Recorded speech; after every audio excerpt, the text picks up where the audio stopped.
Upon hearing that Lu Sheng wanted to go directly into the abyss, the others couldn't help but be shocked and start sweating.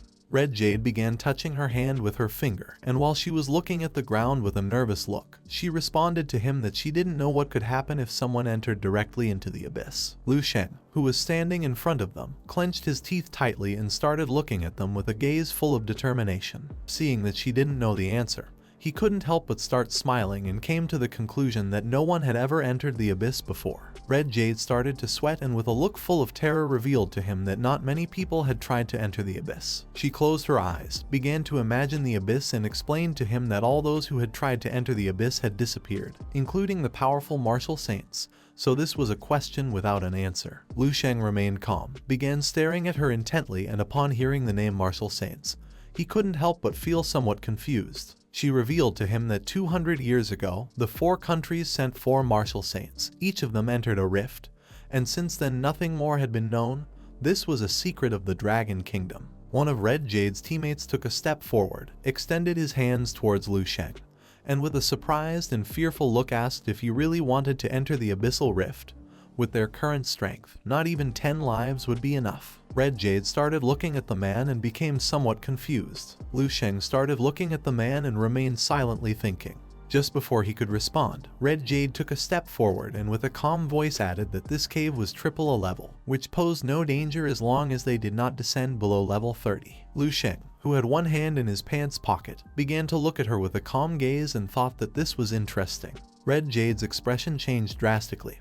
With a look full of fear, she started looking at the ground and while sweating, asked him to be careful with the abyss since it was not something to be taken lightly. Lu Sheng began to turn around and asked her not to worry since he was going to take this into account. He approached the entrance of the cave, jumped, and started descending downward. Red Jade and the others couldn't help but be shocked when they saw that he had really jumped and was determined to enter the cave. While Lu Sheng's body was surrounded by a powerful golden energy, with a serious look, he began to look down. After returning, he decided to search thoroughly in the dream space for information about the rift because if a level 9 martial saint hadn't been able to return, he didn't believe that in 10,000 years of martial arts no supreme warrior had attempted something similar. So there must be a great secret within the abyss. Lu Sheng began to push himself against the walls of the cave, until several seconds later, he reached the bottom of the cave. The others also started to follow him and several minutes later, they too reached the bottom. Now that everyone was there, Lu Sheng began to take small jumps and started exploring the area. The others did not stay behind.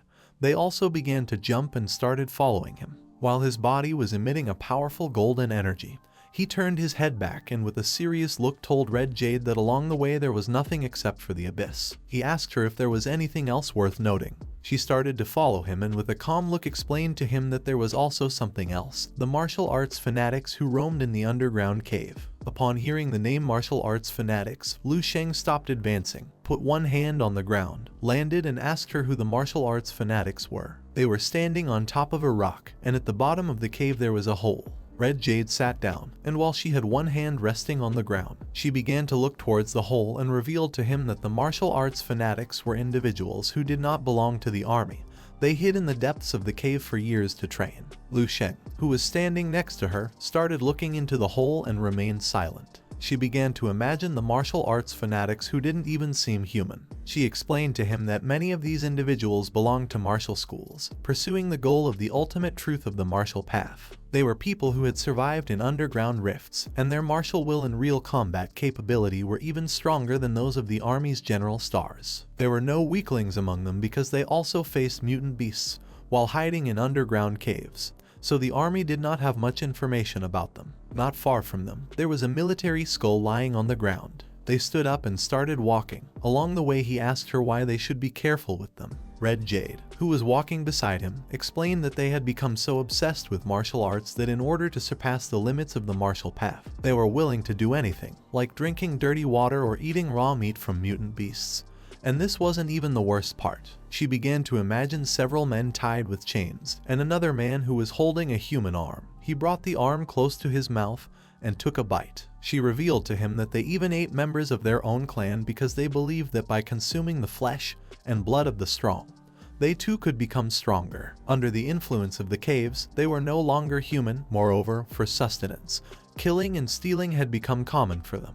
In their eyes, a human life had no value, it was just a simple supply. Lu Sheng started staring at her with a serious look and couldn't help but be shocked upon learning that fanatics committed cannibalism among their own race. It didn't take long for him to realize that compared to Guxuan's path of killing, these people had truly deviated and taken an evil path. An hour later, they reached the 20th level of the cave. This area was filled with corpses of mutant beasts. Some were cut into pieces while other beasts lay on the ground. The people who had killed the beasts were Red Jed and her team. While she had a hand near her mouth and was panting heavily, she thought that finally this floor was clean. Some time later, they arrived near another entrance, which was emitting a powerful light. Red Jade revealed to everyone that this was the entrance to the depths of the cave. Despite now being able to clearly see the entrance, once inside it would fill with black fog and visibility would be very low, so she asked everyone to be careful. Lu Sheng clenched his fists tightly, started staring intently at the entrance and with a serious look asked her not to worry. He also gave orders to others to follow him closely since he was a psychic. Red Jade grabbed the hilt of a sword, began to look towards the entrance and remained silent. The others adopted an offensive stance and prepared to enter the depths of the cave. Lu Sheng took a deep breath and at that moment, a powerful evil energy began to appear. The person who was attracting this energy was none other than Lu Sheng.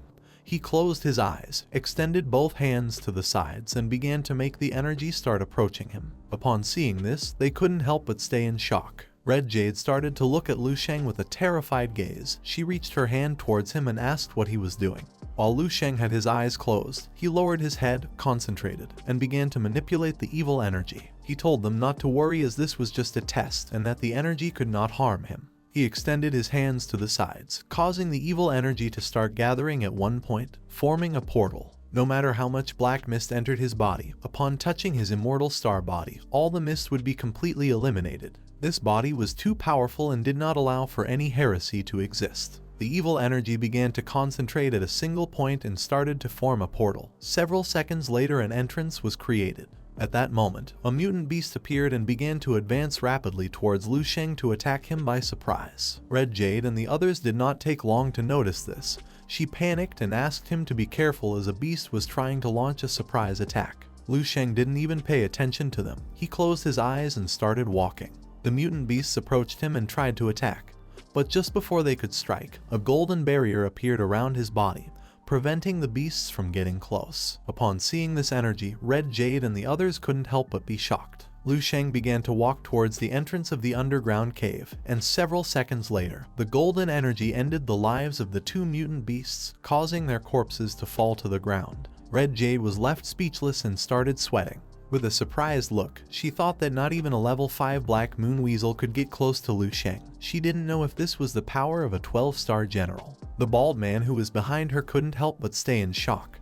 He began to look at Lu Sheng with a confused look and revealed to her that it wasn't just this, but that he also had a very strong spiritual power. He asked her not to forget that General Lu Sheng had been fighting against mutant beasts without resting for half a month, and with great loss of vital energy. While a drop of sweat was falling from her cheek, she started looking at Lu Sheng and couldn't help but stay in shock. As Lu Sheng was walking away from them, the purple-haired man crossed his arms and told the others that he didn't know how Lu Sheng trained. Compared to him, he always felt like an useless person. The man with orange hair also crossed his arms and explained to them that originally he had thought he would have to fight alongside Lu Sheng to earn merit points, but now it seemed that he wouldn't even have to intervene. Red Jade and the bald man remained silent. Several seconds later, she also crossed her arms, started looking at Lu Sheng with a loving gaze, and while beginning to blush, told the others that they should consider this as accompanying Lu Sheng on a walk through the cave. It was not an honor just anyone could have. At the same time, Lu Sheng gathered momentum and while his body was surrounded by golden energy, crashed into the cave wall, shattering it into pieces and creating a curtain of smoke.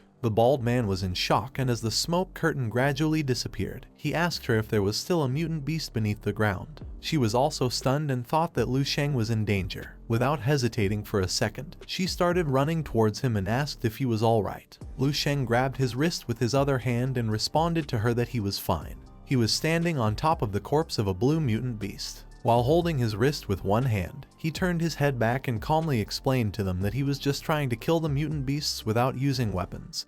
He asked the others to collect useful liquids since it was time to move forward. Red Jade arrived at the area where he was. While she had one hand resting on her knee, she placed the other on her chest, and as she was breathing heavily to catch her breath, she began to look at Lu Shen with a confused look and couldn't help but wonder why he was so strong.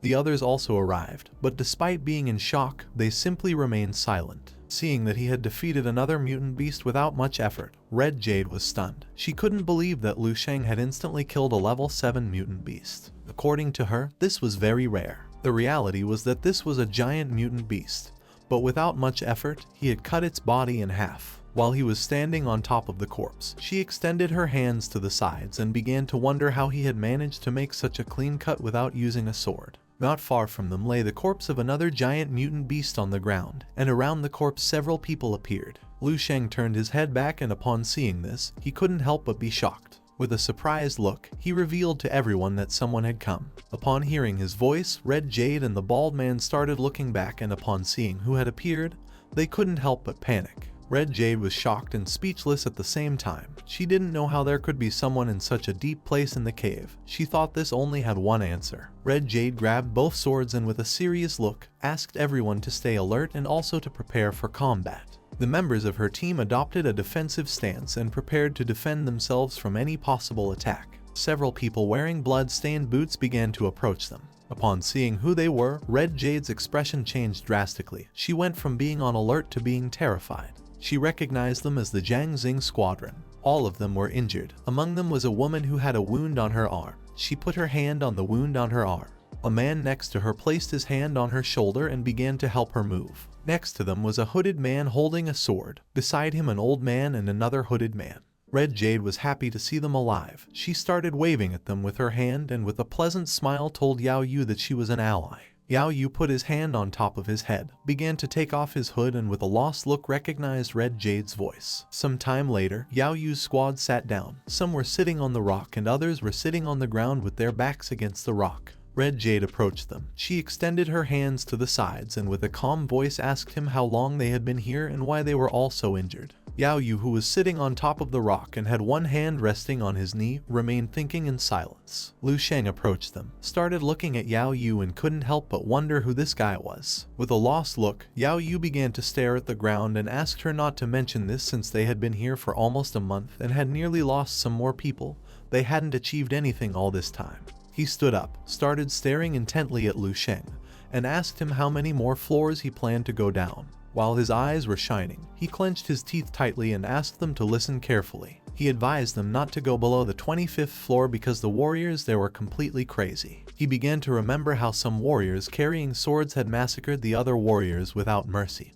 He mentioned that they had been chasing them. 2 official military squads had already completely lost contact. He grabbed his cloak with one hand, started to take it off and bring his other hand into the light. He also added that as soon as he received the news, he escaped from the 26th floor. He took off the cloak from his arm and saw that he had 2 bites on his arm. He clenched his teeth tightly, started looking at his arm and revealed to them that otherwise he would have also been devoured. Red Jade put her hand near her mouth and upon seeing this scene she was terrified. Upon seeing Yao Yu's wound, Lu Sheng was in shock and thought that martial arts fanatics were crazy.